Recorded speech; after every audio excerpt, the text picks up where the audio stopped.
여러분 혹시 이런 경험 있으십니까? 분명히 밥을 반으로 줄이고 고기 대신 채소만 먹는데도 뱃살은 여전히 그대로이고 병원에서 재는 혈당 수치는 오히려 오르기만 하는 상황. 많은 분들이 이런 순간에 내가 의지가 약해서 그렇구나 하고 스스로를 탓합니다. 하지만 진실은 다릅니다. 의지나 식습관의 문제가 아니라 나이가 들며 우리 몸속 세포가 돌처럼 굳어버리는 데에 원인이 있습니다. 젊었을 때 우리의 세포는 말랑말랑하고 탄력이 있어 들어오는 영양분을 제대로 받아들이고 노폐물은 곧잘 내보냈습니다. 그러나 세월이 흐르며 세포막의 유동성이 떨어지고 세포는 점차 굳어져 문을 닫아버린 것처럼 변합니다. 이렇게 되면 아무리 좋은 음식을 먹어도 영양분은 세포 안으로 들어가지 못하고 노폐물은 빠져나오지 못해 몸속에 쌓입니다. 그 결과 혈당은 치솟고 사용되지 못한 당분은 지방으로 바뀌어 뱃살이 되는 것입니다. 이 사실을 깨달으면 의문이 풀립니다. 왜 운동을 열심히 해도 피로만 쌓이고 왜 채식을 해도 혈당이 잡히지 않는지. 모든 이유는 굳어버린 세포에 있었습니다. 문제는 더 깊고 은밀한 곳에 숨어 있었던 것이죠. 그렇다면 어떻게 해야 이 세포를 다시 깨울 수 있을까요? 놀랍게도 해답은 아주 단순합니다. 바로 아침에 마시는 소금물 한 잔입니다. 많은 분들이 소금은 몸에 해로운 거 아닌가 하고 의문을 갖습니다. 그러나 적절한 농도와 방법으로 마시는 소금물은 오히려 세포에 생명을 불어넣습니다. 나트륨과 미네랄이 세포막의 통로를 열어주어 영양분이 들어가고 당분이 에너지로 바뀌며 쌓인 노폐물이 배출되는 길이 열립니다. 저는 직접 경험했습니다.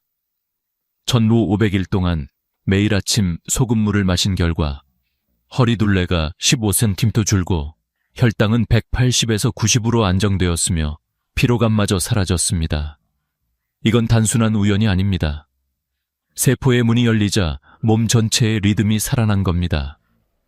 똑같은 음식을 먹어도 이제는 뱃살로 가지 않고 활동 에너지로 바뀌는 기적 같은 변화가 일어난 것이죠. 여러분, 생각해 보십시오. 젊었을 때 피부를 손가락으로 눌렀을 때 금세 탱탱하게 돌아오던 모습. 지금은 눌린 자국이 오래 남아있지 않습니까? 이것이 바로 세포가 굳었다는 신호입니다. 피부만이 아니라 전신 세포가 다 이런 상태가 된 겁니다. 세포를 환풍기에 비유하면 이해가 쉽습니다. 환풍기가 녹슬어 작동하지 않으면 기름때가 빠져나가지 못하고 공기는 탁해집니다. 세포도 굳으면 영양소는 들어가지 못하고 노폐물은 쌓이게 됩니다. 따라서 진짜 문제는 단순한 다이어트나 운동의 부족이 아니라 이미 문을 닫아버린 세포에 있었습니다. 그리고 해결책은 거창한 것이 아니라 매일 아침의 작은 습관, 소금물 한 잔에서 시작됩니다. 이제부터 저는 왜 세포가 굳는지, 소금물이 어떻게 이 문제를 풀어내는지, 그리고 실제로 어떤 변화를 만들어내는지를 차례대로 알려드리겠습니다. 여러분이 이 이야기를 끝까지 들으신다면 뱃살과 혈당, 그리고 잃어버린 활력을 되찾을 단서를 얻게 되실 겁니다. 제가 진료실에서 만난 68세 여성 환자분 이야기를 먼저 들려드리겠습니다. 이분은 매일같이 채소 위주의 식단을 하고 밥도 반 공기만 드셨습니다. 게다가 기름진 음식은 거의 입에도 대지 않았습니다. 그런데도 혈당은 늘 170을 넘었고 치마 허리는 점점 더 조여왔습니다. 내가 게으른 걸까? 나이가 들어서 어쩔 수 없는 걸까? 하며 스스로를 탓하며 눈시울을 붉히시던 모습이 아직도 잊히지 않습니다. 하지만 그분이 매일 아침 소금물 한 잔을 습관으로 들이면서 불과 2주 만에 눈에 띄는 변화를 겪었습니다. 허리띠가 헐렁해졌고 아침마다 하던 집안일을 끝내도 예전처럼 숨이 차지 않았습니다. 무엇보다 활력이 돌아와서 오히려 남편과 공원을 함께 걸을 때 본인이 더 오래 걷게 되었다고 말씀하시더군요.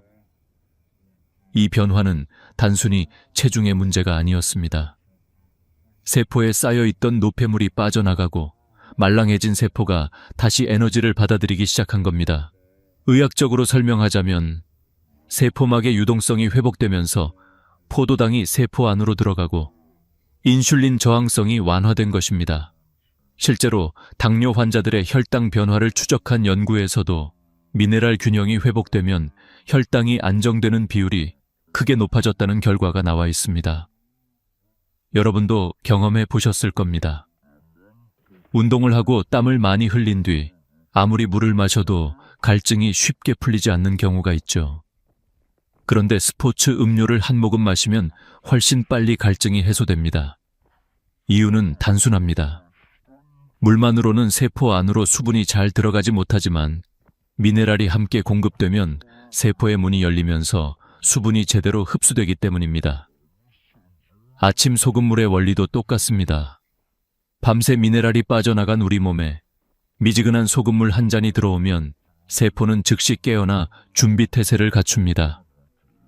실제로 저도 소금물을 시작하기 전에는 매일 아침이 너무 힘들었습니다. 침대에서 일어나기가 버겁고 커피를 마셔도 피로가 가시지 않았습니다. 그런데 소금물을 꾸준히 마시면서 아침 기상이 한결 가벼워졌습니다. 커피 대신 소금물로 하루를 시작하니 오히려 오전 내내 집중력이 유지되더군요. 단순한 체험담이 아니라 세포가 다시 에너지를 받아들이는 구조적인 변화가 일어나고 있었던 것입니다. 한 가지 더 말씀드리고 싶은 건 소금물은 단순히 뱃살이나 혈당에만 영향을 주는 것이 아니라는 겁니다.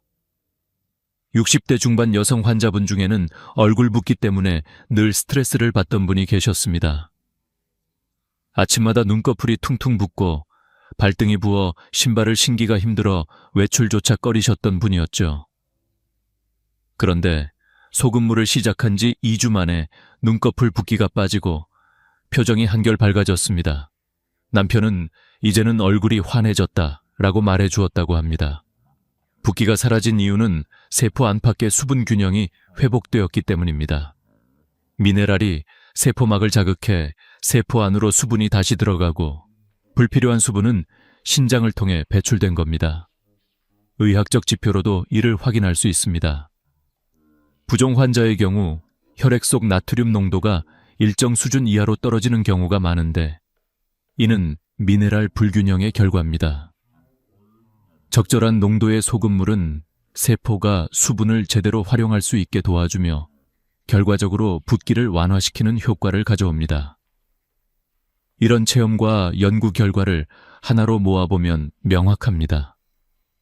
아침 소금물은 단순히 물에 소금을 타 마시는 행위가 아니라 나이가 들며 잠들었던 세포를 깨우고 몸의 시스템을 정상으로 돌려놓는 신호탄입니다. 그리고 그 신호는 일주일 안에 체감할 수 있을 정도로 빠르게 나타납니다. 여러분, 여기서 중요한 질문을 던져보겠습니다. 내 몸의 문제는 정말 식습관 때문일까? 아니면 세포가 굳어버린 탓일까? 답은 이미 드러났습니다. 세포를 다시 말랑하게 깨우는 것, 그것이 모든 변화의 시작입니다. 그리고 그 출발점은 소금물 한 잔이라는 작지만 강력한 습관입니다. 그렇다면 왜 우리의 세포는 시간이 지날수록 점점 딱딱해지는 걸까요? 단순히 나이를 먹어서 그렇다고만 하기에는 설명이 부족합니다. 실제 원인은 바로 미네랄 불균형에 있습니다.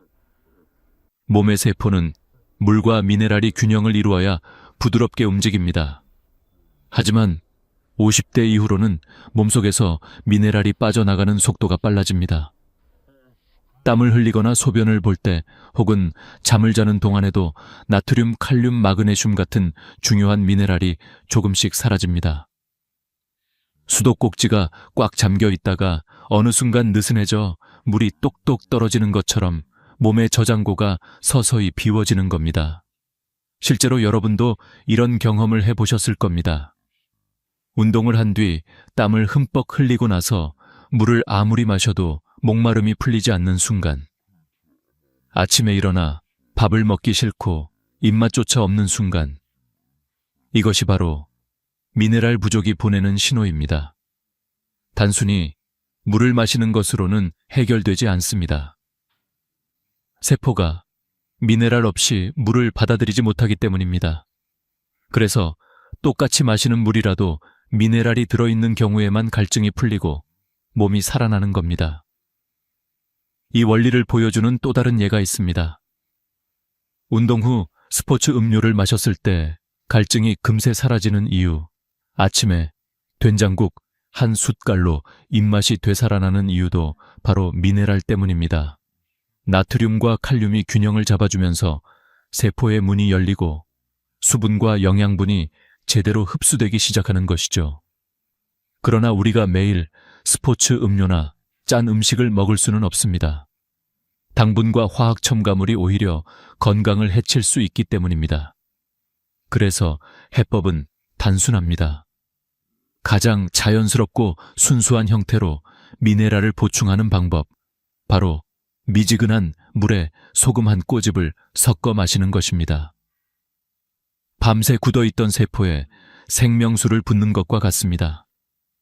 이렇게 하면 세포는 다시 말랑말랑해지고 몸속 에너지 순환이 시작됩니다. 실제로 저의 또 다른 환자, 74세 여성분은 수십 년 동안 변비로 고생했습니다.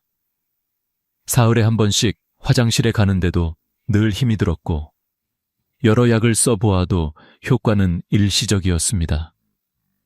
그런데 아침 소금물을 열흘 정도 꾸준히 마신 뒤 매일 시원하게 화장실을 다녀오게 되었다고 기뻐하셨습니다. 장의 운동성이 살아나고 수분이 장 안으로 들어와 변을 부드럽게 만들었기 때문입니다. 여기서 중요한 것은 소금물의 양과 타이밍입니다. 무조건 많이 마신다고 좋은 것이 아닙니다. 오히려 과하면 부작용이 생깁니다. 핵심은 아침 공복에 미지근한 물 200ml에 소금 한 꼬집. 이 정도가 우리 체액과 비슷한 농도를 이루며 가장 자연스럽게 흡수됩니다. 그리고 마실 때는 벌컥벌컥 삼키지 말고 한 모금씩 입안에 머금었다가 삼키는 것이 좋습니다. 입안 점막에서도 미네랄이 흡수되기 때문입니다. 저는 늘 환자들에게 이렇게 말합니다. 하루 이틀로는 큰 변화를 못 느낄 수 있습니다. 하지만 일주일, 2주일만 꾸준히 해보세요. 세포가 변화를 받아들이고 몸이 적응하면 반드시 달라집니다. 사실 우리 몸은 금방 바뀌는 기계가 아니라 시간을 들여야 하는 정원과도 같습니다. 정원에 매일 물을 주면 조금씩 푸른 잎이 돋아나듯 세포에도 매일 생명의 신호를 보내야 합니다. 이제 여러분도 스스로 느끼실 겁니다. 단순히 식사량을 줄이고 운동을 억지로 늘리는 것만으로는 한계가 있다는 사실을요. 문제의 근본은 세포의 굳어짐, 그리고 그 뿌리에 있는 미네랄 불균형입니다. 이걸 해결하지 않는 한 아무리 애써도 몸은 제자리 걸음을 할 수밖에 없습니다. 하지만 작은 습관 하나, 아침 소금물 한 잔은 그 고리를 끊어내는 열쇠가 될 수 있습니다. 다시 한번 강조합니다. 몸의 진짜 변화를 원하신다면 세포를 다시 깨워야 합니다. 세포가 깨어날 때 혈당은 안정되고 뱃살은 줄어들고 무엇보다 삶의 활력이 돌아옵니다. 그리고 그 변화는 결코 먼 미래가 아니라 단 일주일 안에 시작될 수 있습니다. 아침 소금물을 어떻게 마셔야 가장 큰 효과를 볼 수 있을까요? 지금부터는 제가 직접 경험하고 또 수많은 환자분들과 함께 검증한 소금물 프로토콜을 알려드리겠습니다. 원칙은 간단하지만 세세한 부분까지 지켜야만 제대로 된 변화를 얻을 수 있습니다. 첫째, 타이밍입니다. 반드시 아침에 일어나자마자 공복에 마셔야 합니다. 밤새 몸은 땀과 호흡을 통해 미네랄과 수분을 잃습니다. 이때 위는 텅 비어 있어 흡수 속도가 가장 빠릅니다. 만약 아침 식사 후에 마신다면 소금물은 음식물과 섞여 단순히 짠 음식으로만 작용할 뿐 흡수 효율은 현저히 떨어집니다. 둘째, 농도입니다. 종이컵 200ml 기준으로 소금 한 꼬집 혹은 그라인더로 한 바퀴 돌린 양이 적당합니다. 너무 싱거우면 효과가 없고 너무 짜면 위에 부담을 줄 수 있습니다. 중요한 건 내 체액과 비슷한 농도라는 점입니다.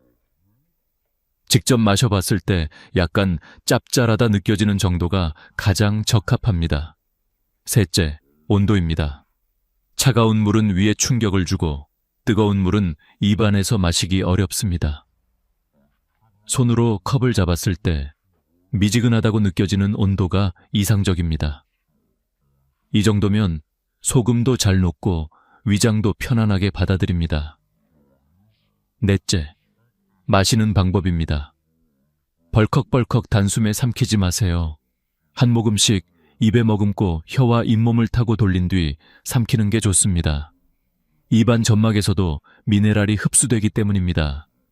동시에 침샘이 자극되어 소화액 분비가 활발해지고 위장도 천천히 준비할 수 있습니다. 한 컵을 마시는데 30초에서 1분 정도 시간을 투자하세요. 다섯째, 흡수 시간입니다. 소금물을 마신 후 최소 20분 동안은 아무것도 먹지 말아야 합니다. 그래야 세포가 충분히 미네랄을 받아들이고 몸속에서 흡수가 제대로 이루어집니다. 많은 분들이 이 시간을 지키지 못해 효과가 반감되곤 합니다. 저는 이 20분 동안 간단히 스트레칭을 하거나 창가에 앉아 아침 햇살을 받으며 하루 일정을 정리합니다. 그렇게 하면 단순히 기다리는 시간이 아니라 몸과 마음을 깨우는 시간이 됩니다. 여섯째, 물 섭취입니다. 소금물을 마시면 자연스럽게 갈증이 날 수 있습니다. 이는 몸이 수분 균형을 맞추려는 정상적인 반응입니다. 이때는 하루 1.5리터에서 2리터 정도를 나눠서 마시는 게 좋습니다. 한 번에 많이 마시지 말고 조금씩 자주 마셔야 세포가 꾸준히 수분을 공급받습니다. 마지막으로 꾸준함입니다. 최소 3개월 이상은 매일 같은 시간에 반복해야 합니다. 세포막이 변화를 받아들이고 몸이 새로운 리듬을 익히는 데는 시간이 필요합니다. 어떤 분들은 첫 주에는 별다른 변화를 못 느끼기도 합니다. 하지만 포기하지 않고 2주, 3주를 이어가면 어느 순간 몸이 달라진 걸 스스로 체감하게 됩니다. 마치 겨울 땅 속에 있던 새싹이 봄이 되어야 비로소 올라오듯이 세포도 시간이 필요합니다. 이 프로토콜을 실천하신 76세 남성 환자분이 계십니다. 이분은 평생 비염과 잔병 치레로 고생하셨는데 아침마다 소금물을 마신 뒤로 감기 기운이 와도 금방 지나가고 콧물이 줄어 일상생활이 훨씬 편해졌다고 합니다. 특히 상처가 잘 낫지 않아 걱정하셨는데 요즘은 회복 속도가 빨라져 삶의 만족도가 크게 올랐습니다. 여러분, 여기서 중요한 메시지를 꼭 기억하시길 바랍니다. 소금물은 단순한 음료가 아니라 세포를 깨우는 하루의 첫 신호입니다. 아침에 그 작은 습관 하나가 몸 전체의 시스템을 다시 가동시킵니다. 꾸준히 지키기만 하면 세포는 다시 말랑해지고 혈당은 안정되며 몸은 활력을 되찾습니다. 그러니 내일부터는 한번 시작해 보시길 바랍니다. 특별한 도구도 필요 없습니다. 컵 하나, 소금 한 꼬집, 그리고 여러분의 의지. 그 작은 행동이 여러분의 몸을 완전히 바꿀 수 있습니다. 소금물을 마시기 시작하면 몸은 눈에 띄는 5가지 변화를 보여줍니다. 이 변화들은 단순히 겉모습의 변화가 아니라 세포가 되살아나면서 나타나는 근본적인 신호입니다. 첫 번째 변화는 뱃살이 줄어들고 피로가 사라지는 것입니다. 우리가 음식을 먹으면 포도당이 혈액 속으로 들어갑니다. 정상적인 세포라면 이 포도당을 받아들여 에너지로 바꾸지만 딱딱해진 세포는 문을 닫아버립니다. 그래서 포도당이 혈액에만 떠다니고 결국 인슐린이 과도하게 분비되어 지방으로 전환됩니다. 가장 많이 쌓이는 곳이 바로 뱃살입니다. 그래서 밥을 줄여도 운동을 해도 뱃살은 빠지지 않는 겁니다. 그러나 소금물은 세포막의 이온 통로를 열어 포도당이 세포 안으로 들어가도록 돕습니다. 이 순간부터 뱃살로 쌓이던 당분은 에너지로 전환되어 몸이 가볍고 활기차게 변합니다. 두 번째 변화는 혈당이 안정되고 당뇨 증상이 완화되는 것입니다. 혈액 속에 당이 넘쳐나면 혈관은 끈적해지고 손발이 저리거나 시야가 흐려지는 증상이 나타납니다. 오래되면 신장은 당을 소변으로 빼내려 하면서 잦은 갈증과 잦은 소변이 이어집니다. 그러나 소금물의 미네랄은 세포의 문을 열어 단기 세포 안으로 들어가도록 도와줍니다. 피 속에서 떠돌던 당이 에너지로 쓰이게 되니 혈당은 자연스럽게 안정되고 당뇨로 인한 불편한 증상들도 차츰 줄어듭니다. 세 번째 변화는 얼굴과 몸의 붓기가 빠지고 피부가 맑아지는 것입니다. 나이가 들면 세포가 딱딱해져 수분이 세포 안으로 들어가지 못하고 밖에만 고입니다. 이 때문에 아침마다 얼굴이 퉁퉁 붓고 손발이 무겁습니다. 하지만 소금물은 세포막의 압력을 조절하여 밖에 고여있던 수분을 세포 안으로 끌어들이거나 신장을 통해 배출되도록 돕습니다. 그 결과 불필요한 붓기는 빠지고 세포는 필요한 만큼의 수분을 공급받아 피부가 촉촉해집니다. 실제로 소금물을 2주만 마셔도 거울 속 얼굴이 맑아지고 눈꺼풀이 가벼워졌다는 체험담을 수없이 들었습니다. 네 번째 변화는 만성염증이 완화되고 면역력이 강화되는 것입니다. 몸이 이유 없이 무겁고 작은 상처도 잘 낫지 않으며 감기에 자주 걸리는 이유는 세포 안에 노폐물이 쌓여 있기 때문입니다. 우리 몸은 이 노폐물을 적으로 착각해 백혈구를 보내 공격하면서 오히려 염증이 심해집니다. 그러나 소금물의 미네랄은 세포막을 유연하게 만들어 노폐물을 배출시키고 신선한 영양분과 산소가 세포 안으로 들어가도록 돕습니다. 동시에 아연과 마그네슘은 면역세포의 기능을 활성화해 감기나 알레르기에 강한 몸으로 바꿔줍니다. 다섯 번째 변화는 변비가 사라지는 것입니다. 나이가 들면 장 운동성이 떨어지고 수분 흡수 능력이 약해집니다. 그래서 변이 딱딱해지고 배출이 힘들어집니다. 하지만 소금물은 장벽을 자극해 연동 운동을 활성화하고 삼투압 작용으로 장 속으로 수분을 끌어들입니다. 그 결과 변이 부드러워지고 장은 마치 잠들어 있던 엔진이 다시 시동을 건 것처럼 활발히 움직입니다. 수십 년 동안 변비로 고생하던 환자분들이 열흘 만에 매일 시원하게 배변을 본다고 말할 정도입니다. 이 5가지 변화는 단순히 겉으로 보이는 결과가 아닙니다. 세포가 다시 유연해지고 몸의 시스템이 정상으로 돌아왔다는 증거입니다. 더 이상 식사량을 줄이거나 과도한 운동에 의존하지 않아도 세포가 깨어나면 몸은 스스로 균형을 회복하기 시작합니다. 여러분, 여기서 중요한 교훈은 분명합니다. 우리 몸의 문제는 표면에서 시작되지 않았습니다. 뱃살, 혈당, 붓기, 피로, 변비. 이 모든 것은 단 하나의 뿌리, 굳어버린 세포에서 비롯된 것입니다. 그리고 그 세포를 다시 살리는 열쇠는 아침의 작은 습관, 소금물 한 잔입니다.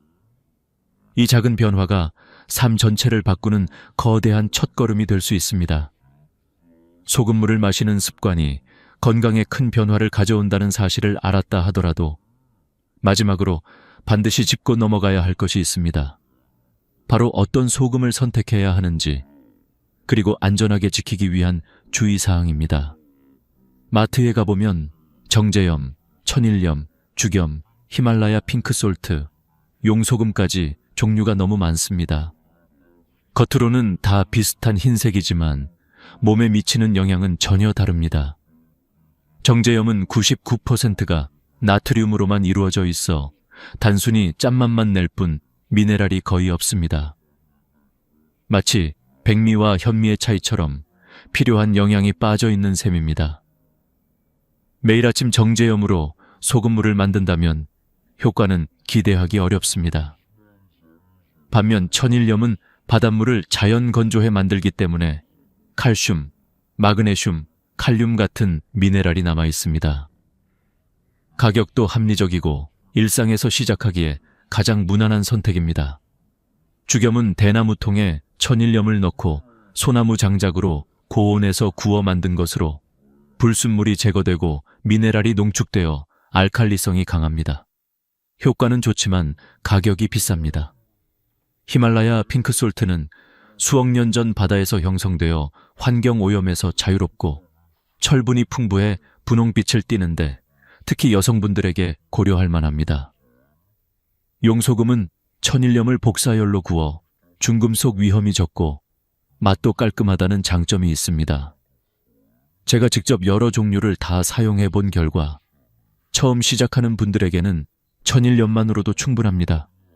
이후 익숙해지고 더 좋은 효과를 원한다면 핑크솔트나 용소금을 고려해도 좋습니다. 중요한 건 비싼 소금이 아니라 꾸준히 편하게 실천할 수 있는 방법입니다. 저는 개인적으로 그라인더에 담긴 소금을 추천합니다. 물컵 위에서 한두 바퀴만 돌리면 정확한 양이 나오고 매일 귀찮지 않게 이어갈 수 있습니다. 건강 습관은 편리해야 오래갑니다. 하지만 반드시 기억해야 할 것이 있습니다. 아무리 좋은 습관이라도 모든 사람에게 무조건 안전한 것은 아닙니다. 고혈압 약을 드시는 분, 신장 기능이 떨어진 분, 심장 질환을 가진 분들은 반드시 의사와 상담 후 시작해야 합니다. 임신 중이거나 수유 중인 여성도 피하시는 것이 좋습니다. 처음 시작하는 분들은 특히 아주 적은 양으로 몸의 반응을 확인하면서 천천히 늘려가는 것이 안전합니다. 혹시라도 소금물을 마신 후 속이 쓰리거나 어지럼증, 심한 갈증이나 부종이 생긴다면 즉시 중단하고 의사와 상의하셔야 합니다. 우리 몸은 언제나 신호를 보냅니다. 그 신호를 무시하지 않고 귀 기울이는 것이 건강을 지키는 첫걸음입니다. 이제 이야기를 마무리할 때가 되었습니다. 여러분, 오늘 제가 드린 말씀은 단순히 소금물을 마셔라라는 조언이 아닙니다. 세포를 다시 깨워라, 몸의 근본을 회복하라는 메시지입니다. 뱃살, 혈당, 붓기, 만성 피로, 변비. 이 모든 문제의 뿌리는 세포의 굳어짐에서 시작됩니다. 그리고 그 세포를 다시 유연하게 만드는 가장 간단하고 강력한 방법이 바로 아침 소금물 한 잔입니다. 여러분의 하루가 바뀌면 삶이 바뀝니다. 작은 습관 하나가 건강을 그리고 미래를 바꿉니다. 오늘부터라도 자신에게 이 질문을 던져보십시오. 나는 세포를 깨우는 선택을 하고 있는가? 답은 여러분 손안에 있습니다. 이 영상을 끝까지 함께 해주셔서 감사합니다. 혹시 이 내용이 도움이 되었다면 좋아요와 구독을 눌러주시고 가족이나 친구에게도 꼭 공유해 주세요. 여러분의 작은 행동이 더 많은 사람들의 건강을 지켜줄 수 있습니다. 건강은 멀리 있지 않습니다. 매일 아침에 작은 한 모금에서 시작됩니다.